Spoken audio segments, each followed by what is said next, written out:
सभी को मसीह में जय मसीह की। मैं परमेश्वर का धन्यवाद देता हूँ जिन्होंने मुझे वचन बांटने का मौका दिया। मैं पास्टर इवान फ्रांसिस जी का धन्यवाद देता हूँ जिन्होंने मुझे मौका दिया। मैं आप सबका भी धन्यवाद देता हूँ जिन्होंने मेरे लिए प्रार्थना किया।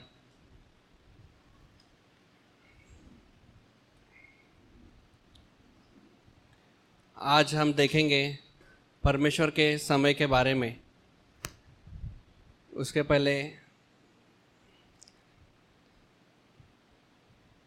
पहले मैं परमेश्वर में नहीं था। परमेश्वर में आने से पहले मेरा कुछ और ही समय था। मैं गलत इसमें चलता था। मेरा समय यानी शैतान उस समय मुझे चला रहा था। प्रभु में आने के बाद परमेश्वर ने मेरे जीवन को बदला। परमेश्वर ने अद्भुत रीति से मेरे जीवन में काम किया।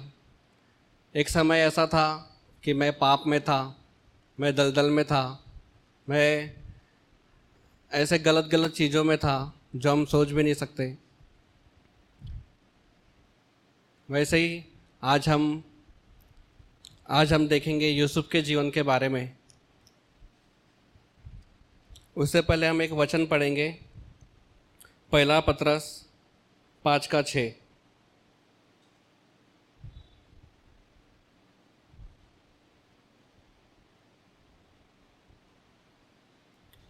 इसलिए परमेश्वर के बलवंत हाथ के नीचे दीनता से रहो, जिससे वह तुम्हें उचित समय पर बढ़ाए।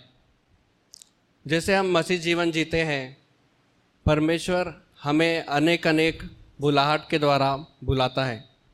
यहाँ पे बैठे हैं अनेक नौजवान। परमेश्वर के पास अद्भुत योजना यहाँ पे हर एक जवान के लिए है, लेकिन हम लोग समझ नहीं पाते। परमेश्वर हमसे स्वप्नों के द्वारा बात करता है, दर्शन के द्वारा बात करता है। हम सोचते कि क्या है। ऐसा ही परमेश्वर यूसुफ के जीवन में करता है। जब हम देखते हैं उत्पत्ति 37 से 5 से 11 हम पढ़ेंगे।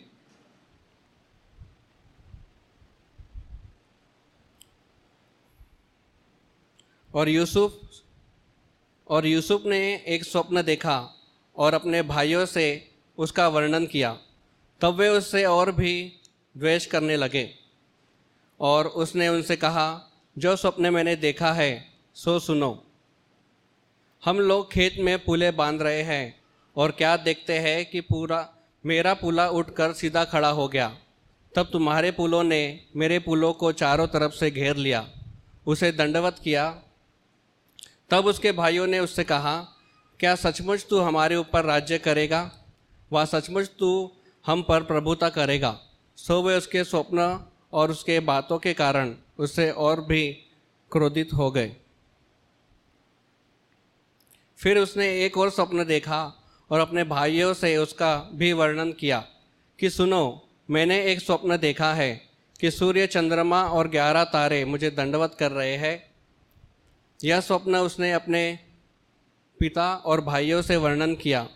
तब उसके पिता ने उसको दपड़ के कहा, यह कैसा स्वप्न है जो तूने देखा है?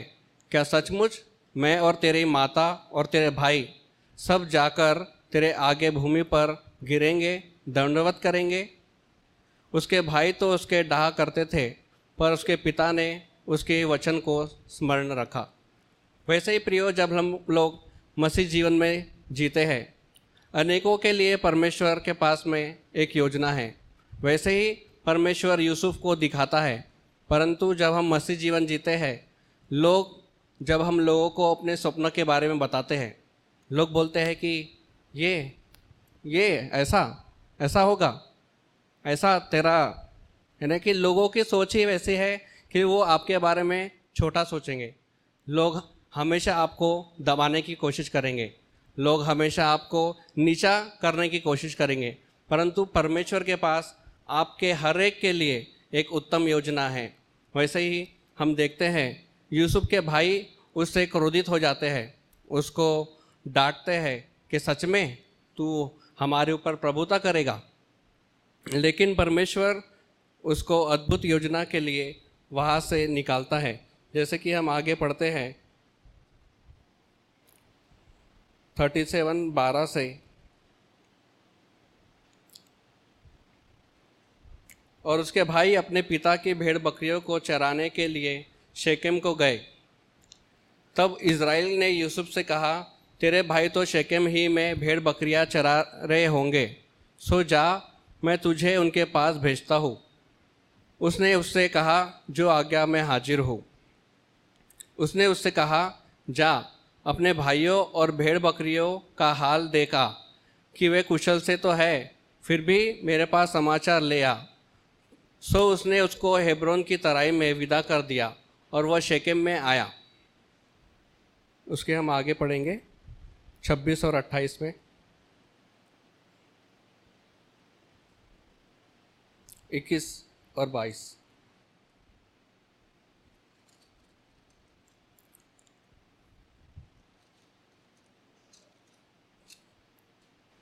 तो यूसुफ के भाई उसको मारने के लिए उसका प्लान बनाते रहते हैं, पर उस बीच में यह सुन के रूबेन ने उसको उनके हाथ से बचाने की मनसा से कहा, हम उसको प्राण से तो न मारे।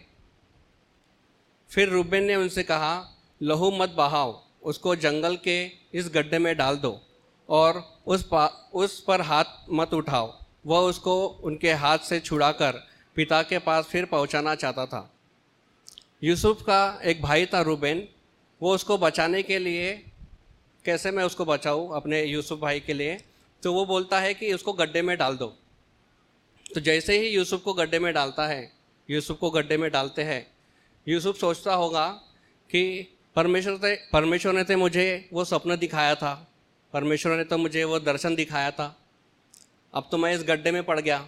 वो 17 साल का था और कुआं बहुत गहरा था। वो सोच रहा होगा कि मैं इस गड्ढे से अब मैं कैसे निकलूँगा, क्या मेरा अब यहीं पे अंत हो जाएगा।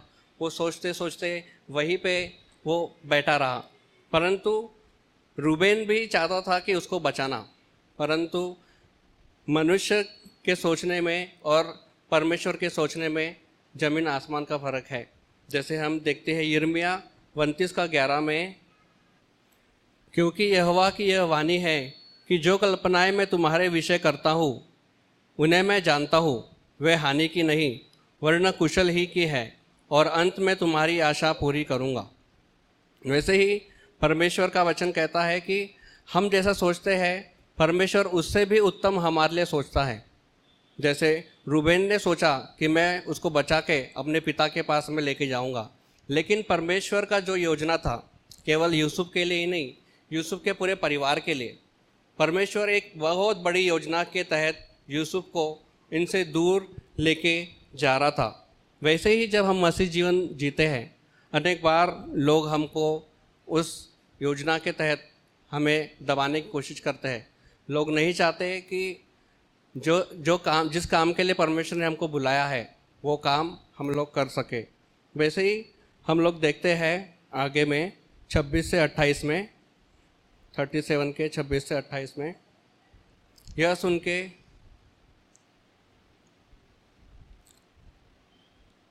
तब यहूदा ने अपने भाइयों से कहा, अपने भाई को घात करने और उसका खून छिपाने से क्या लाभ होगा।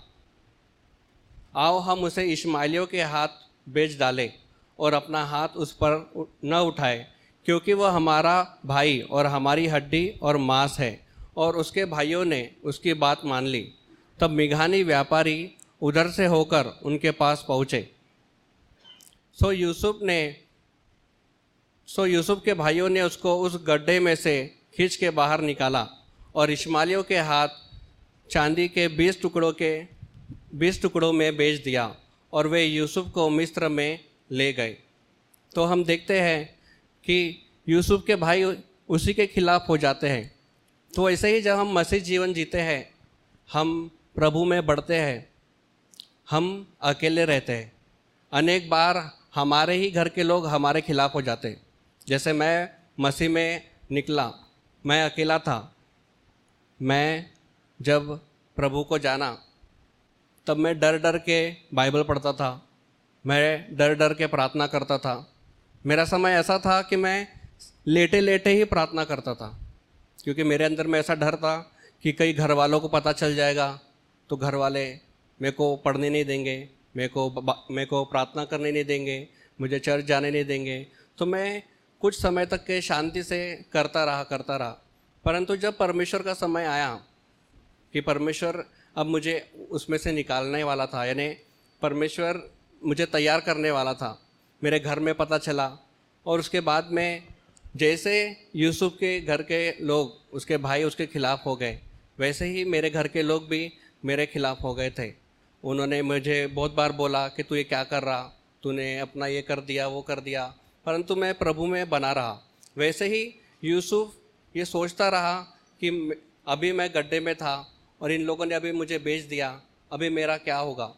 यूसुफ बस यही सोचता रहा कि मुझे तो परमेश्वर ने स्वप्न दिखाया, दर्शन दिखाया, अब उसका क्या होगा, कैसा होगा।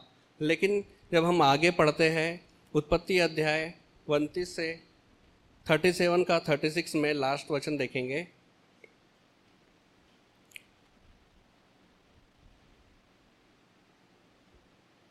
और मिघानियों ने यूसुफ को मिस्र में ले जाकर पोतीपर नाम फिरौन के एक हाकिम और जल्लादों के प्रधान के हाथ में बेच डाला। तो जिन लोगों को उनके भाइयों ने यूसुफ को बेच दिया था, उन लोगों ने पोतीपर नामक एक व्यक्ति था जो जल्लादों का प्रधान था, उसको यूसुफ को बेच देते हैं। और आगे हम देखते हैं 29:1-5 में,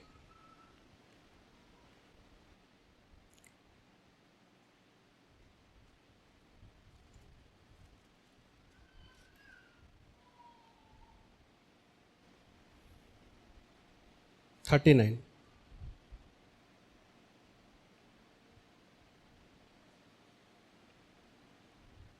जब यूसुफ मिस्र में पहुंचाया गया, तब पोतीपर नामक एक मिस्री जो फिरौन का हाकिम और जल्लादों का प्रधान था, उसने उसको इश्माएलियों के हाथ से जो उसे वहाँ ले गए थे मोल लिया।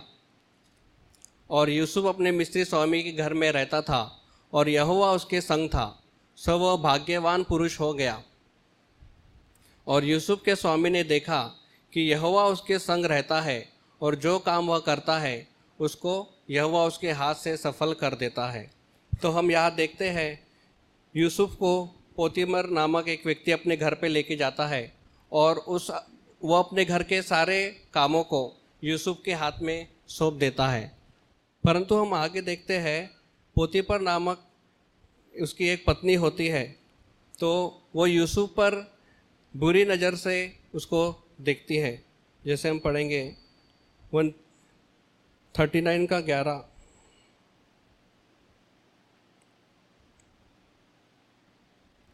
एक दिन क्या हुआ कि यूसुफ अपना काम काज करने के लिए घर में गया और घर के सेवकों में से कोई भी घर के अंदर न था। तब उस स्त्री ने उसका वस्त्र पकड़कर कहा, मेरे साथ सो।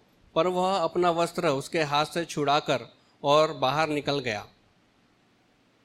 यह देखकर कि वह अपना वस्त्र मेरे हाथ में छोड़कर भाग गया, उस स्त्री ने अपने घर के सेवकों को बुलाकर कहा, देखो, वह इब्री मनुष्य को हमारा तिरस्कार करने के लिए हमारे पास ले आया है। वह तो मेरे साथ सोने के मतलब से मेरे पास अंदर आया था और मैं ऊंचे स्वर से चिल्ला उठी और मेरी बड़ी चिल्लाहट सुनकर वह अपना वस्त्र मेरे पास छोड़कर भागा और बाहर निकल गया। और मेरी बड़ी चिल्लाहट और वह उसका वस्त्र उसको स्वामी के घर आने तक अपने पास रखी रही। तब उसने उससे इस प्रकार की बातें कही कि वही इब्री दास जिसको तू हमारे पास ले आया है, सो मुझसे हंसी करने के लिए मेरे पास आया था। और अब मैं ऊंचे स्वर से चिल्ला उठी, तब वह अपना वस्त्र मेरे पास छोड़कर बाहर भाग गया। अपनी पत्नी की ये बातें सुनकर कि तेरे दास ने मुझसे ऐसा ऐसा काम किया है, यूसुफ के स्वामी का कोप भड़का। तो वैसे ही प्रियो, जब हम मसीह जीवन जीते हैं, अनेक बार शैतान अनेक अनेक लोगों को हमारे जीवन में लेके आता है, ताकि जिस बुलाहट के लिए हम बुलाए गए हैं उस बुलाहट के अनुसार हम लोग ना चले। शैतान चाहता है कि आपके बुलाहट को ख़राब करना, शैतान चाहता है आपके जीवन को ख़राब करना। ऐसा ही यूसुफ के जीवन में पोतीफर की पत्नी उसको व्यभिचार करने के लिए उकसाती है, परंतु यूसुफ उसके चाल में नहीं पड़ता, वो उससे बचता है और अपने आप को पवित्र रखता है। वैसे ही पियो, जब हम मसीह जीवन को जीते हैं हमको पवित्र जीवन जीने की बहुत आवश्यकता है। उसी प्रकार हम आगे देखते हैं कि पोतीफर यूसुफ को जेल में डाल देता है। जब यूसुफ बंदीगृह में रहता है, बंदीगृह में दरोगा की अनुग्रह की दृष्टि यूसुफ पर होती है। 22 और 23। सो बंदीगृह के दरोगा ने उन सब बंधुओं को जो कारागार में थे यूसुफ के हाथ में सौंप दिया, और जो जो काम में वहाँ करते थे वह उसी की आज्ञा से होता था। बंदीगृह के दरोगा के वश में जो कुछ था, क्योंकि उसमें से उसको कोई भी वस्तु देखनी न पड़ती थी, इसलिए कि यहोवा यूसुफ के साथ था, और जो कुछ वह करता था यहोवा उसमें सफलता देता था। तो वैसे ही जब यूसुफ बंदीगृह में डाला जाता है, यूसुफ वहाँ के सारे कामों को संभालता है। तो वैसे ही जब हम आगे पढ़ते हैं, परंतु उत्पत्ति 40 का 14 और 15 नहीं, उत्पत्ति 40 का 1 और 5। इन बातों के पश्चात ऐसा हुआ कि राजा के पिलाने हारे और पकाने हारों ने अपने स्वामी का कुछ अपराध किया। तब फिरौन ने अपने उन दोनों हाकिमों पर, अर्थात पिलाने हारों के प्रधान और पकाने हारों के प्रधान पर क्रोधित होकर उन्हें कैद करा के जल्लादों के प्रधान के घर के उसी बंदीगृह में जहाँ यूसुफ बंधुआ था डलवा दिया। जब जल्लादों के प्रधान ने उसको यूसुफ के हाथ में सौंपा और वह उनकी सेवा टहल करने लगा, सो वे कुछ दिन तक बंदी में रहे। और मिस्र के राजा का पिलाने हारा और पकाने हारा जो बंदीगृह में बंद थे, उन दोनों ने एक ही रात में अपने होनार के अनुसार स्वप्न देखा। वैसे ही 12 और 13 हम पढ़ेंगे।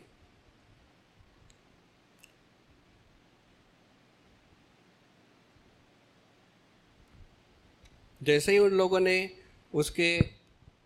इन दोनों ने स्वप्न देखा, तो यूसुफ उनके पास जाता है और उनको पूछता है कि तुम उदास क्यों हो। ये दोनों के दोनों उदास रहते हैं। तो ये दोनों के दोनों अपने स्वप्न को यूसुफ को बताते हैं। जैसे यूसुफ उनके स्वप्नों को सुनता है तो यूसुफ बोलता है, यूसुफ ने उनसे कहा, इसका फल यह है कि 3 डालियों का अर्थ 3 दिन है। सो अब से 3 दिन के भीतर तेरा सर ऊंचा करेगा और फिर से तेरे पद पर तुझे नियुक्त करेगा, और तू पहले की नाई फिरौन का पिलाने हारा होकर उसका कटोरा उसके हाथ में फिर दिया करेगा।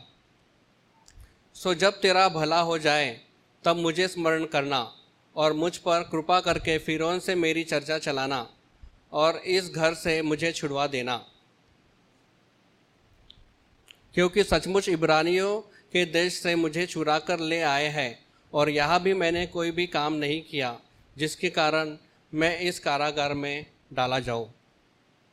तो वैसे ही यूसुफ उसके स्वप्न का अर्थ बताता है, और कुछ दिनों के बाद में पिलाने हारा और खिलाने हारा दोनों को वहाँ से रिहा किया जाता है।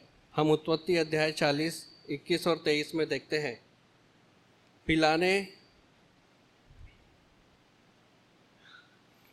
हारे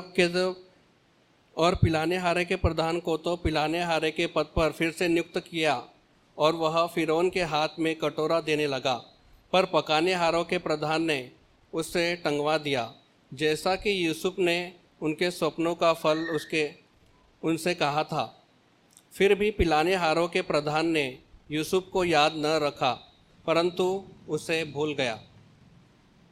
ऐसे ही प्रियो, जब हम मसीह जीवन को जीते हैं, परमेश्वर अनेक अनेक बार हमारे जीवन में अनेक अनेक लोगों को लेके आता है। परमेश्वर हमारे द्वारा अनेक अनेक सेवाएं कराता है, लोगों की मदद कराता है।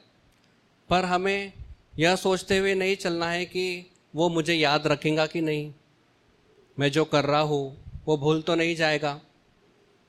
भले ही मनुष्य आपको भूल जाएगा, परंतु परमेश्वर आपको कभी नहीं भूलता। ना ही आपने जो काम किया, भले ही छोटा काम किया हो, परंतु परमेश्वर हर एक काम को, परमेश्वर के लिए जो आपने किया, वो हमेशा याद रखता है और समय पर उसका प्रतिफल देता है। वैसे ही जो पिलाने हारा है वो यूसुफ को भूल जाता है, परंतु परमेश्वर फिरौन को नहीं भूलता। वैसे ही 2 साल के बाद में फिरौन एक स्वप्न देखता है। हम 41वें अध्याय में देखेंगे 1 से।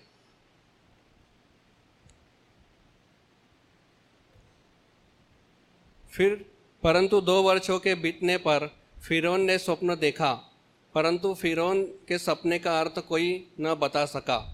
एक दिन ऐसा हुआ कि पिलाने हारों का प्रधान फिरौन से बोल उठा कि मेरे अपराध आज मुझे स्मरण आए। वह बताता है कि जेल में कैसे यूसुफ ने उसके स्वप्नों का अर्थ बताया और आज मैं अपने पद पर फिर से आया हूँ। जैसा यूसुफ ने सपने का अर्थ बताया, वैसे ही मेरे साथ हुआ है। तो पिलाने हारा फिरौन को बताता है कि यूसुफ ने मेरे स्वप्नों का अर्थ कैसे बताया। तो जब फिरौन स्वप्न देखता है तो कोई भी उसके स्वप्न का अर्थ बताने के लिए उसके काबिल नहीं रहता। परंतु हम 41 के 14 में देखते हैं,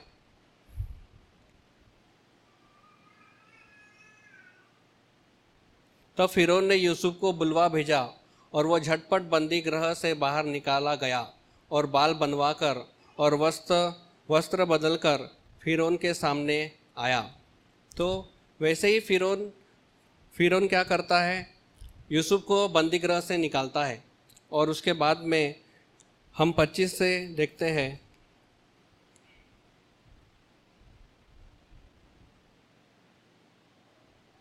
तब यूसुफ ने फिरौन से कहा, फिरौन का स्वप्न एक ही है। परमेश्वर जो काम किया जाता है उसको उसने फिरौन को जताया है। वे 7 अच्छी गाय 7 वर्ष है और वे 7 अच्छी बालें भी 7 वर्ष है। स्वप्न एक ही है। फिर उनके पीछे जो दुर्बल और कुडोल गाय निकली और जो 7 छूची और पुरवाई से मुरझाई हुई बालें निकाली, वे अकाल के 7 वर्ष होंगे। यह वही बात है जो मैं फिरौन से कह चुका हूँ कि परमेश्वर जो काम करना चाहता है उसे उसने फिरौन को दिखाया है। सुन, सारे मिस्र देश में 7 वर्ष तो बहुतायत की उपज के होंगे। उनके पश्चात 7 वर्ष अकाल के आएंगे और सारे मिस्र देश में लोग इस सारी उपज को भूल जाएंगे और अकाल से देश का नाश होगा। तो जैसे ही यूसुफ उसके स्वप्न का अर्थ बताता है तो फिरौन को उसके स्वप्न का अर्थ अच्छा लगता है। तो वैसे ही फिरौन क्या करता है, फिरौन जैसे हम आगे पढ़ते हैं 41 के 29 और 42 में,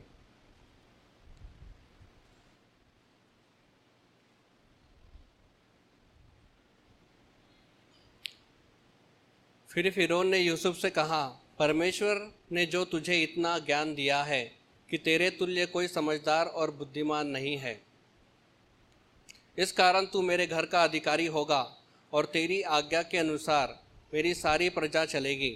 केवल राज्य गद्दी के विषय में तुझसे बड़ा ठहरूंगा। फिर फिरौन ने यूसुफ से कहा, सुन, मैं तुझको मिस्र के सारे देश के ऊपर अधिकारी ठहरा देता हूँ।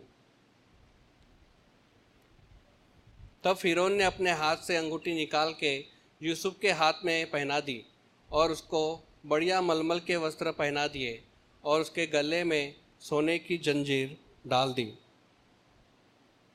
तो प्रिय, हम देखते हैं कि यूसुफ को परमेश्वर जेल से निकालता है और एक पल में मिस्र के प्रधानमंत्री के रूप में घोषित करता है।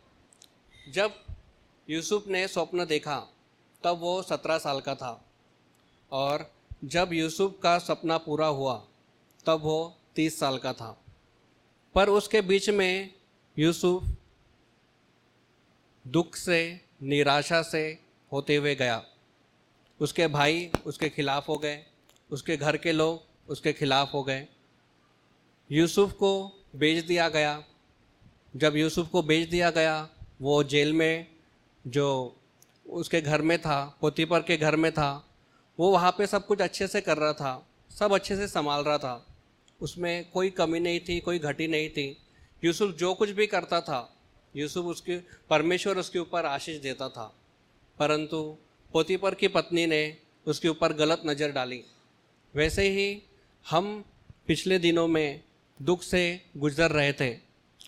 हमारे चर्च के ऊपर, पास्टर के ऊपर गलत गलत बातें बोली गई, गलत गलत लांछन लगाए गए कि ये पास्टर चोरी करता है, भेड़ों को चोरता है। पर जब आमने सामने बात करने की बात आई तो किसी ने भी जवाब नहीं दिया। जो पास्टर बोल रहा था कि ये पास्टर ऐसा कर रहा है, वैसा कर रहा है, परंतु वो लोग आगे नहीं आए। परंतु हम लोगों ने उन लोगों को जाके जवाब नहीं दिया। हम लोगों ने मैटर को परमेश्वर के हाथ में दिया। परमेश्वर ने अद्भुत तरीके से वहाँ से निकाला और हम लोगों को आज यहाँ पे लेके आया। वैसे ही यूसुफ सहते सहते फ़िरौन के महल तक गया, और फ़िरौन का स्वप्न बताने के बाद में परमेश्वर ने उसको एक बड़े ओहदे पर रखा। वो अचानक से प्रधानमंत्री नहीं बना, वो अचानक से राजा के साथ नहीं मिला।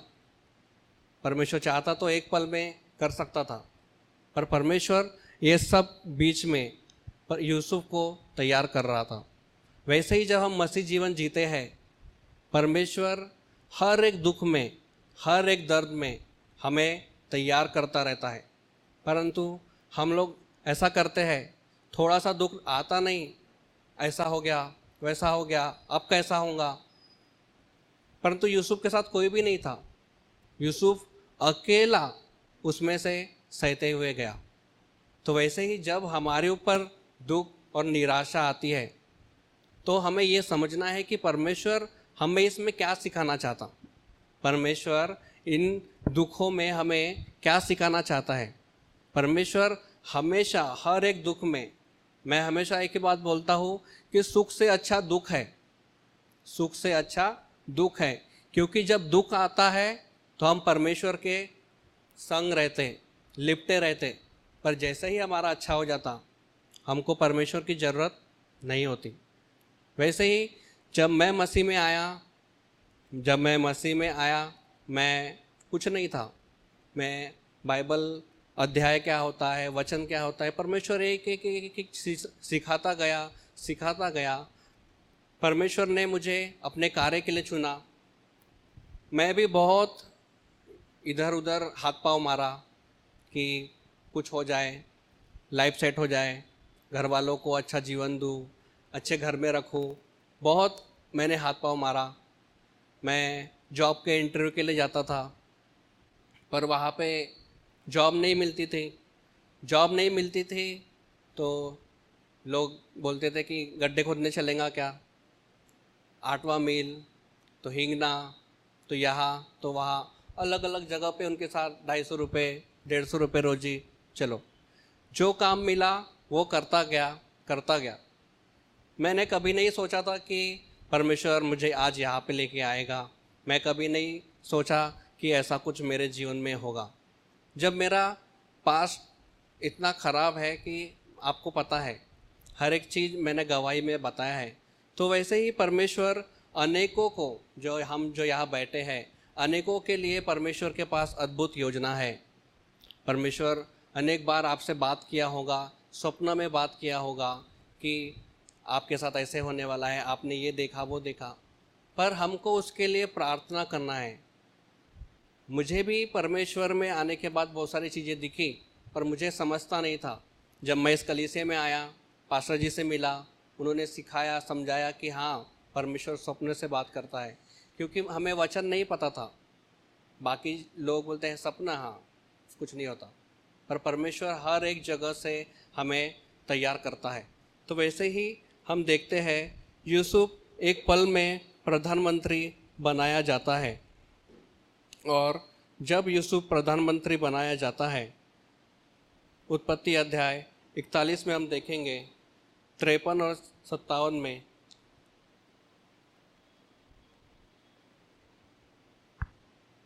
और मिस्र देश के सुकाल के वे 7 वर्ष समाप्त हो गए, और यूसुफ के कहने के अनुसार 7 वर्षों के लिए अकाल आरंभ हो गया, और सब देशों में अकाल पड़ने लगा, परंतु सारे मिस्र देश में अन्न था। जब मिस्र का सारा देश भूखा मरने लगा, तब प्रजा फिरौन से चिल्ला चिल्ला कर रोटी मांगने लगी, और वह सब मिस्रियों से कहा करता था, यूसुफ के पास जाओ और जो कुछ वह तुमसे कहे वही करो। सो जब अकाल सारी पृथ्वी पर फैल गया और मिस्र देश में काल का भयंकर रूप हो गया, तब यूसुफ सब भंडारों को खोल खोल के मिस्रियों के हाथ अन्न बेचने लगा। सो सारी पृथ्वी के लोग मिस्र में अन्न मोल लेने के लिए यूसुफ के पास आने लगे, क्योंकि सारी पृथ्वी पर भयंकर अकाल छा गया था। तो वैसे ही हम आगे देखते हैं,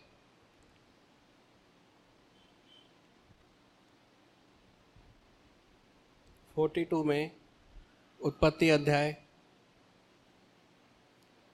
42।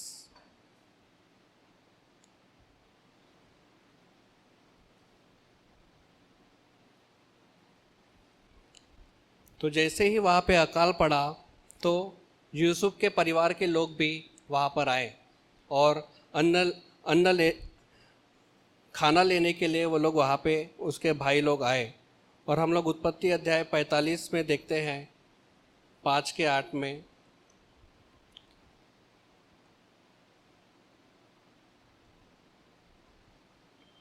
जैसे ही यूसुफ के भाइयों को पता चलता है कि हमारा भाई यहाँ का प्रधानमंत्री है, वो लोग अचानक से डर जाते कि अभी यूसुफ हमसे बदला लेगा, हमने उसको भेज दिया, अभी यूसुफ हमसे बदला लेगा।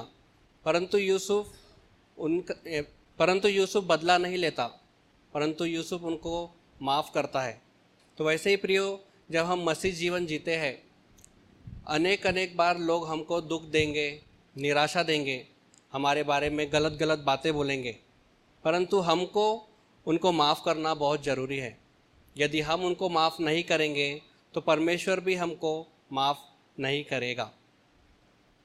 वैसे ही हम यहाँ पे पढ़ते हैं, अब तुम लोग मत पछताओ, और तुमने जो मुझे यहाँ बेच डाला इससे उदास मत हो, क्योंकि परमेश्वर ने तुम्हारे प्राणों को बचाने के लिए मुझे आगे से भेज दिया। क्योंकि अब तो दो वर्ष से इस देश में अकाल है, और अब 5 वर्ष और ऐसे ही होंगे कि उनमें न तो हल चलेगा और न अन्न काटा जाएगा। सो परमेश्वर ने मुझे तुम्हारे आगे इसलिए भेजा कि तुम पृथ्वी पर जीवित रहो और तुम्हारे प्राणों के बचने से तुम्हारा वंश बढ़े। इसी रीति अब मुझको यहाँ पर भेजने वाले तुम नहीं, परमेश्वर ही ठहरा, और उसी ने मुझे फिरौन का पिता सा और उसके सारे घर का स्वामी और सारे मिस्र देश का प्रभु ठहरा दिया है। तो ऐसे ही प्रियो, जब परमेश्वर आपको बुलाता है, परमेश्वर केवल आपको अकेले को बचाने के लिए नहीं बुलाता। परमेश्वर चाहता है कि जैसे आप बचे, जैसे आपका आत्मा बचा, वैसे ही परमेश्वर आपके माता पिता का, आपके भाई बहन का, आपके काका काकी, मामा मामी, मौसा मौसी, हर एक का आत्मा परमेश्वर उस नरक से बचाना चाहता है। परमेश्वर, लेकिन हम लोग भूल जाते हैं, हम लोग ऐसा जीवन जीने लगते हैं हाँ मैं बच गया ना, बस वो लोग देखते रहेंगे अपना। परंतु नहीं, परमेश्वर हमें इसलिए तैयार करता है ताकि हम लोग उनके पास जाके उनको बताएं, उन्हें सुसमाचार सुनाएं, उनको प्रभु के बारे में बताएं कि प्रभु ने हमारे लिए क्या किया। प्रभु हमारे पापों के लिए मारा गया, गाड़ा गया, तीसरे दिन जीवित हुआ और वो जल्द आएगा और हम सबका न्याय करेगा। हर एक को ये बताना बहुत ज़रूरी है। परमेश्वर हमें इसलिए चुनता है ताकि हम परमेश्वर के बारे में लोगों को बताएं। ऐसे ही हम देखते हैं कि यूसुफ अपने भाइयों को माफ़ करता है। हम लोग यूसुफ के जीवन में से कुछ बातों को देखेंगे, जैसे कि हम देखते हैं अपने माता पिता की आज्ञा मानना। उत्पत्ति अध्याय 37 का 17 हम देखते हैं। यूसुफ, उस मनुष्य ने कहा, वे तो यहाँ से चले गए और मैंने उनको यह कहते सुना कि आओ हम दोतान को चले। सो यूसुफ अपने भाइयों के पास चला और उन्हें दातान में पाया। जैसा यूसुफ के पिता ने उससे कहा वैसा यूसुफ ने किया। वैसे ही जब हमारे माता पिता हमारे बारे में कुछ बोलते हैं, कुछ हमारे बारे में सोचते हैं, तो उनकी आज्ञा मानना बहुत ज़रूरी है। ऐसे ही हमको परमेश्वर की बात मानना और जैसा परमेश्वर कहता है करना बहुत ज़रूरी है। वैसे ही हम आगे देखते हैं, यूसुफ परिणामों की परवाह किए बिना वही करता है जो परमेश्वर को भाता है। यूसुफ चाहता तो पोतीफर की पत्नी के साथ में सो सकता था। यूसुफ चाहता तो वो उसके साथ में सालों साल तक आराम से रह सकता था। ना उसके पति को पता चलता था, ना उनके दासों को, ना घर में किसी को पता चलता था। परंतु पोतीफर वहाँ पे ना बोलता है।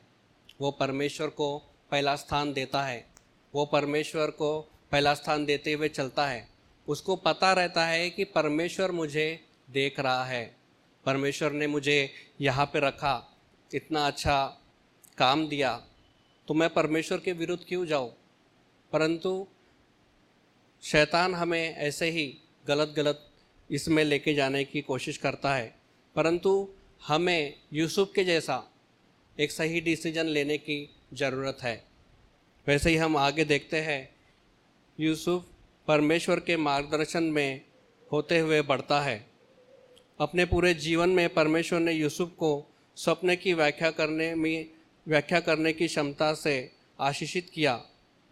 जेल में रहते हुए फिरौन के घर में नौकरों के लिए यह कार्य किया, जिनमें से एक को क्षमा कर दिया गया और वह मिस्र के नेता की सेवा करने के लिए वापस आ गया। बाद में फिरौन ने एक भ्रमित करने वाला स्वप्न देखा और उसके सेवक ने उससे कहा कि यूसुफ को बुलवा ले। यूसुफ ने फिरौन के स्वप्नों का अर्थ बताया। मिस्र के पास 7 साल अच्छी उपज का समय है और उसके बाद 7 साल का सूखा अकाल होगा। इस कारण फिरौन ने यूसुफ को अपनी जाति वर्षों की घटी के लिए तैयार करने का अधिकारी ठहराया। परमेश्वर ने यूसुफ को कठिन कार्य करने के लिए बुद्धि और मार्गदर्शन दिया। जब यूसुफ जेल में था या फिर पोतीफर के घर में था, तब उसको पता था कि यहाँ पे कितना आटा लगेगा, कितना गेहूँ लगेगा, कितना चावल लगेगा। परमेश्वर पोतीफर के घर में यूसुफ को तैयार कर रहा था। किस लिए? ताकि जब अकाल में उसको गेहूँ बांटने का और ये सब बांटने का आएगा, तब वो उसको पता है कि एक घर में कितना लगता है, ये घर में कितना लगता है, 4 लोगों को कितना लगता है। तो परमेश्वर उसको तैयार कर रहा था। वैसे ही हम देखते हैं, यूसुफ के भाई यूसुफ को बेच देते हैं, उसके बारे में भला बुरा बोलते हैं। फिर भी यूसुफ अपने भाइयों को, अपने घर वालों को माफ़ करता है। वैसे ही हम देखते हैं, परमेश्वर हमारे जीवन के सबसे अंधकारमय पलों का अंधकारमय पलों पर भी प्रभुता करता है। भले ही यूसुफ जेल में था, भले ही यूसुफ गड्ढे में था, परंतु परमेश्वर उसको संभाले हुए था। जैसे कि हम वचन पढ़ते हैं, भजन संहिता 23:4।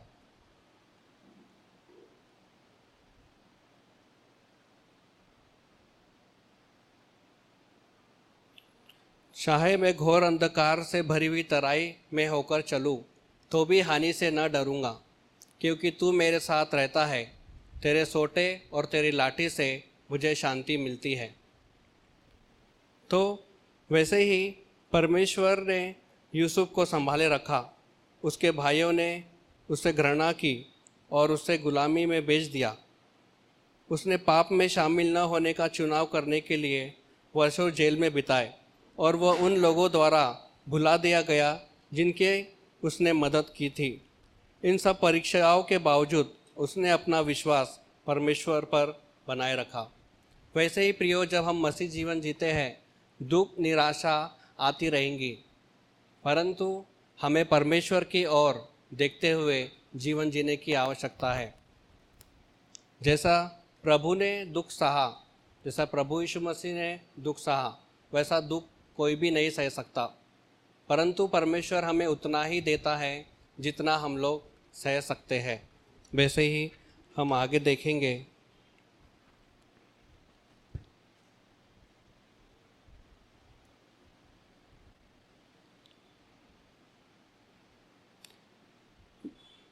ऐसा लग सकता है कि यूसुफ के जैसा जीवन जीना असंभव है, लेकिन परमेश्वर हम सभी को अलग अलग योजनाओं के द्वारा बुलाता है। जबकि अधिकांश लोग महान देशों या शक्तिशाली साम्राज्यों के नेता नहीं होंगे, यूसुफ प्रभु के साथ चला और उसका चरित्र साफ था। वो परमेश्वर को पहला स्थान देते हुए चला और परमेश्वर के समय पर परमेश्वर के कार्य को होते हुए देखा। परमेश्वर हमें जिस कार्य के लिए बुलाया है, यदि आप चाहते हैं कि उसके कार्य को देखना, आप चाहते हैं कि परमेश्वर आपको बढ़ाए, आप चाहते हैं कि आप परमेश्वर के काम को करते हुए प्रभु तक पहुँचे, तो आपको भी यूसुफ के जैसा, यूसुफ के समान अपने जीवन को परमेश्वर के हाथ में देने की आवश्यकता है। जैसे कि हमने शुरू में पढ़ा था, पहला पत्रस 5:6, इसलिए परमेश्वर के बलवंत हाथ के नीचे दीनता से रहो, जिससे वह तुम्हें उचित समय पर बढ़ाए। यूसुफ ने अपने आप को परमेश्वर के हाथ में दे दिया। प्रियो, जब आप अपना जीवन परमेश्वर के हाथ में देंगे, परमेश्वर आपके जीवन को ऐसा बनाएगा कि आप सोच नहीं सकते। मैंने कभी प्रार्थना नहीं किया अपने घर के लिए। जब हम लोग टीन के घर में थे, जैसे भी था हमारा परिस्थिति, हम लोग खुश थे। कभी हमने ये सोचा नहीं कि परमेश्वर हमको वहाँ से उठाएगा और खुद के घर में लेके जाएगा, परंतु परमेश्वर ने अपने समय पे मुझे अपने घर में रखा। परमेश्वर ने बोला था कि जिस घर को तूने नहीं बांधा, उस घर में तू रहेगा। जिस गाड़ी को तूने नहीं खरीदा, उस गाड़ी को तू चलाएगा। आज जिस घर में मैं रहता हूँ, उस घर को खरीदने की मेरी ताकत नहीं है, ना एक ईंट खरीदने की ताकत है, पर परमेश्वर ने मेरे को उस टीन के घर से उठा के वहाँ पे रखा। वैसे ही परमेश्वर ने यूसुफ को उस मरुभूमि से राजमहल में पहुँचाया। वैसे ही प्रियो, परमेश्वर आपको अनेक बड़े बड़े अहदों पर पहुँचाने की ताकत रखता है, परंतु आपको यूसुफ के समान आज्ञाकारिता से चलना है और अपने जीवन को परमेश्वर के हाथ में देना है। हमारा परमेश्वर सही समय का परमेश्वर है। वह कभी जल्दी नहीं होता और न कभी देर करता है, परंतु परमेश्वर सही समय पर काम करने वाला परमेश्वर है। परमेश्वर इन वचनों के द्वारा आप सबको आशीष दे। आमीन। तो आप विवाह के लिए आगे कदम बढ़ाने को तैयार हैं। बधाई! इससे पहले कि आप अपनी शादी के दिन की तैयारी में जुट जाएं, योजना बनाएं और परेशान होने लगें, एक सबसे महत्वपूर्ण बात न भूलें, आपकी शादी। एक अध्ययन के अनुसार विवाह पूर्व परामर्श या वैवाहिक थेरेपी पूरा करने वाले जोड़ों में तलाक की संभावना 31% तक कम होती है और कोर्टशिप टू मैरिज इसमें आपकी मदद करता है। हमारे कोर्स और पाठों में विवाहित जीवन के संघर्षों, वास्तविकताओं और रोजमर्रा की दिनचर्या जैसे कई विषय सम्मिलित किए गए हैं। इस कार्यक्रम पर कई जोड़ों का भरोसा रहा है जो जिंदगी के इस नए स्तर पर जाने के लिए तैयार हैं। लेकिन इसके लिए सिर्फ हमारी बात को ही न माने, आप अपना पहला पाठ मुफ्त सीख सकते हैं। एक बार जब आप कोर्टशिप टू मैरिज के साथ रजिस्ट्रेशन करते हैं तो आप हमारी 30 दिन की मनी बैक गारंटी द्वारा भी सुरक्षित रहते हैं और आप तैयार हैं एक सुखी वैवाहिक जीवन के लिए। courtship2marriage.com पर आज ही अपना पहला लेसन शुरू करें।